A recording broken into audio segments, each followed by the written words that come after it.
আসসালামু আলাইকুম। গুনাহ এমন একটা জিনিস যে গুনাহ থেকে যদি আমরা বাইরেতে না পারি, আমাদের সামনের দিনগুলো কিন্তু চ্যালেঞ্জের মুখে হয়ে দাঁড়াবে। দেখেন, জেনে বুঝে কেন আমরা গুনার কাজ করব, কেন খারাপ পথটার দিকে আমরা প্রবাহিত হব, কি দরকার? খারাপের থেকে ভালো ভালো ভালো ভালো আর খারাপের থেকে জিরো থাকা অনেক উত্তম। আমি সবার উদ্দেশ্যে বললাম, সুস্থতা হলো বড় জিনিস। আল্লাহর প্রতি বিশ্বাস রেখে চলো, ইনশাআল্লাহ আল্লাহ পাক সবাইকে বিজয় এনে দিবে। দেখো, তোমরা টাকার জন্য দৌড়াদৌড়ি করা লাগবে না। আল্লাহ পাক যেটা রিজিকে লেখা রাখছে সেটাই হবে। আল্লাহর প্রতি ধৈর্য ধরো। মুসলমান হলে আল্লাহর প্রতি ধৈর্য ধরো। অন্য ধর্ম যারা আছে তারা তাদের ধর্ম পালন করবে, কেউ কাউকে বাধা দিবে না।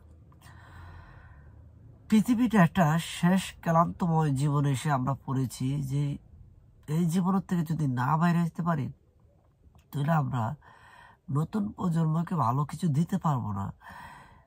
একটি জিনিস লক্ষ্য করেন আপনারা, দেখেন ফেসবুক প্ল্যাটফর্ম, ইউটিউব, অন্যান্য আরো ইন্টারনেটের যে মিডিয়াগুলো আছে, দেখেন কিছু কিছু গুজব, কিছু কিছু খারাপ অশ্লীলতা ছড়াচ্ছে।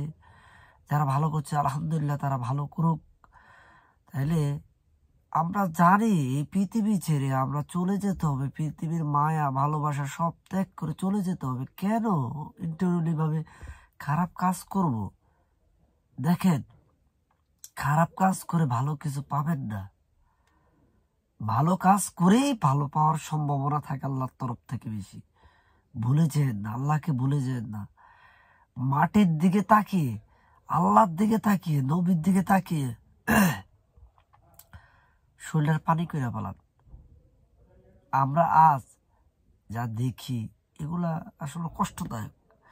আর আপনাদের কাছে অনুরোধ রইলাম, কখনো আত্মীয় স্বজনকে নিজের ডেভেলপার মানে ইতে আনবেন না। আজও কালো ক্ষতির সম্মুখীন আমাদের হইতে হবে। কেননা আত্মীয় স্বজন আনবেন অন্যজনের ইন্ধনে, সে অন্যদিকে প্রবাহিত হবে। সে বুঝে না যে অন্যদিকে প্রবাহিত হলে তার বিপদ সে নিজে ডেকে আনবে। প্রত্যেকটা মানুষের বোঝা উচিত যে আমরা প্রত্যেকটা জায়গায় কাজকর্ম করতে হলে নিজের মেধা শক্তি দিয়ে কাজ করতে হবে এবং অন্য সাপোর্ট নিতে হবে। খারাপ জিনিসটা নেওয়া যাবে না। আমরা তো ভালোর থেকে খারাপ জিনিসটা নেই বেশি। আপনাদের পায়ে হাত দিয়ে বলি,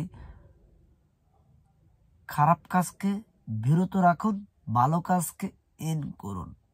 সবাই ভালো থাকবেন, সুস্থ থাকবেন। আসসালামু আলাইকুম।